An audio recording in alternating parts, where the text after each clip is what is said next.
Hi everyone, Maika here. I'm a psychologist, and on this channel I share tools that support you in your self-leadership so you can live the life that you aspire for. The topic of this video is coping with anxiety and fear, which can feel like something that is uncontrollable, but it isn't. It is something that can be managed. And I want to share some thoughts, ideas, tools, so that anxiety and fear become something that supports you in your self-leadership rather than obstructs it. The first thing I'd like to state at the beginning of this video is that fear and anxiety are not in themselves our enemy. They actually have helpful functions. There are situations in life in which it is helpful to be a bit vigilant and aware so that we can perform well. Fear and anxiety can show us that something is important to us or that we need to be careful and watch out for danger. They become an obstacle when we start feeling anxious in situations that are actually safe. Then we start being anxious in more situations in life than necessary, which can lead to our body becoming ramped up on this extra vigilance. And then it can be hard to calm ourselves back down, which will lead to us depleting our energy more than necessary. So in this video, I want to share two approaches how we can calm ourselves down from this extra vigilance. One is a top-down approach and the other is a bottom-up approach. And before I explain these two approaches, I want to mention what the foundation for these two approaches is, and that is to develop an awareness. If you want to become better at managing your anxiety and fear, the first step is to develop an awareness around them, to observe what does it feel like when I'm anxious? When does it usually happen? What did I do before? Who did I meet? What did I think about? You can even choose to journal about it so that it becomes easier to recognize these kinds of patterns. Now, often we have a tendency to turn away from our anxiety and fear rather than really observing it and looking at it. But the thing is that if you turn away from emotions that are uncomfortable, you will also be turning away from all other emotions. We can't choose which emotions we want to feel and which ones we don't want to feel. Turning away from certain emotions will automatically make us number towards all other emotions. So you really want to protect your capacity for feeling by learning to also sit with uncomfortable emotions. It's uncomfortable, but it's doable. So this is the first step, to not try to push it away and run away from it, but to become an observer of when it happens, how it happens, and gather information. The bottom-up approach, grounding exercises. What we're doing in this approach is activating the part of our nervous system that calms our body down. Like I mentioned, anxiety and fear is connected to an extra activation and vigilance. So if we can calm our body down, we can also calm down our worries and anxieties. And what this does is, through these exercises, we send signals to our brain that we are safe. Like I said, anxiety that is over the top means feeling anxious in situations that are actually safe.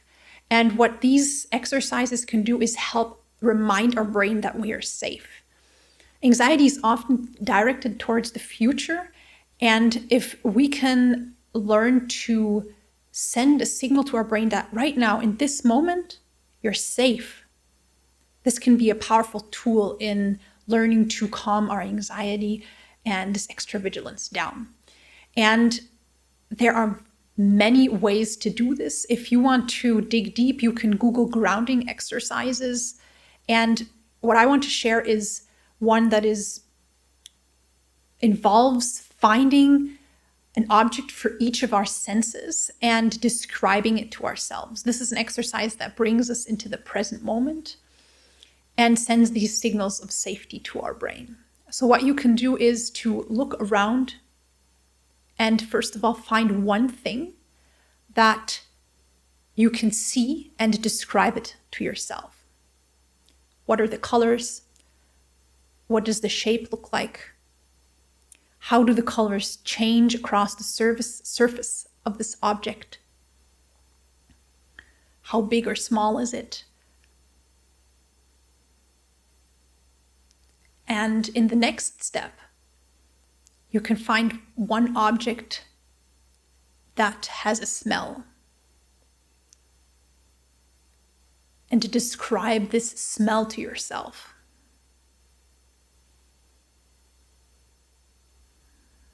Is it sweet, sour? Is it soft or very pinching?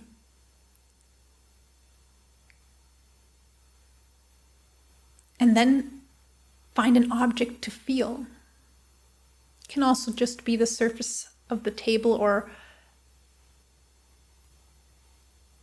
part of the wall that's close to you. And what does that feel like? Is it warm or cold? Soft or hard? Is it smooth or fluffy?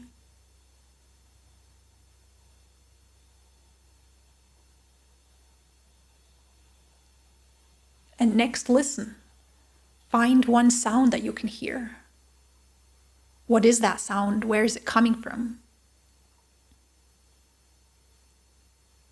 And what does it sound like? And maybe you can even find something to taste. Maybe you have a glass of water nearby and you can taste the water. Is it warm or cold? Is it sweet or pretty neutral? I went through this pretty quickly now.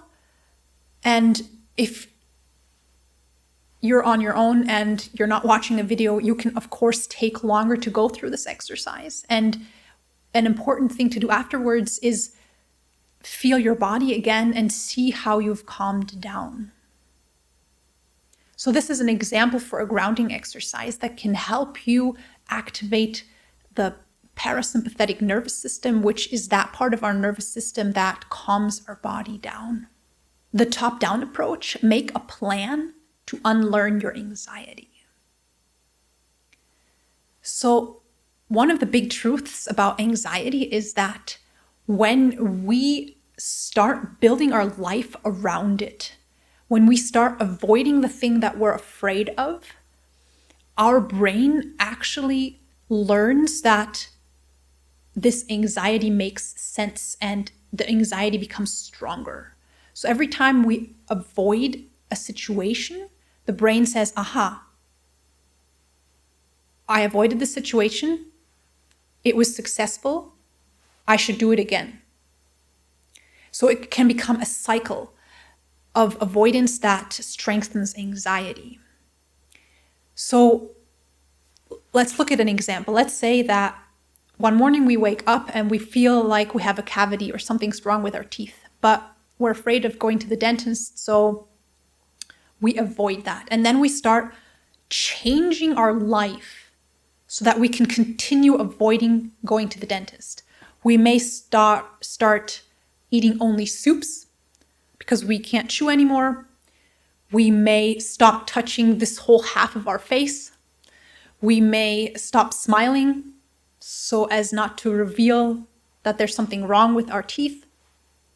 And in this way, we can build our life around this fear, and it becomes very constraining. And what we can do to not follow this pattern is to face our fears. In psychology, this is called exposing ourselves to our fears. But, and this is really important, this has to be done in a way that is very, very gradual and builds on success. So often when people try to face fears, they jump into it in a way that is doing too much at once. And that can actually strengthen your anxiety and fear. Let's say someone has a fear of public speaking. The first thing that they're going to do to expose themselves to their fear is not to sign up for a TED Talk. It has to be a very gradual, small first step, like sharing something that is important in front of family and friends.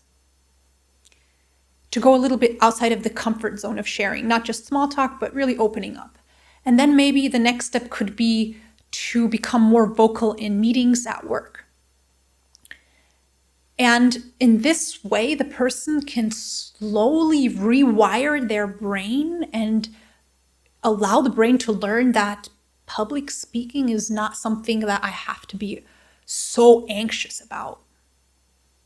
Maybe even this person will discover some joy when public speaking in the end. I recommend that if you're unsure how to go about this, you seek help from a psychotherapist, because they are really trained in building these kind of plans for exposure so that they actually work. Especially if you have an anxiety that is making it hard or impossible for you to do things of normal daily life, then I really highly recommend that you get help from a psychotherapist. Please remember that anxiety and fear is something you can do something about. I think this is the greatest misconception about anxiety and fear, that we have to just build our life around it and live this constrained life that is centered on this fear because we can't change anything or that it'll take forever. But no, you can do something. And especially cognitive behavior therapy has been shown to be really effective in healing anxiety that is too much. I hope there was something in this video for you to take along. If yes, please leave a like. Thanks for joining me here. Remember to subscribe if you want to see more content like this. And let me know what you think in the comments. I'm still at a stage where I can read every single comment and also reply. I really like hearing from all of you. I look forward to being in contact next week. Take care. Bye-bye.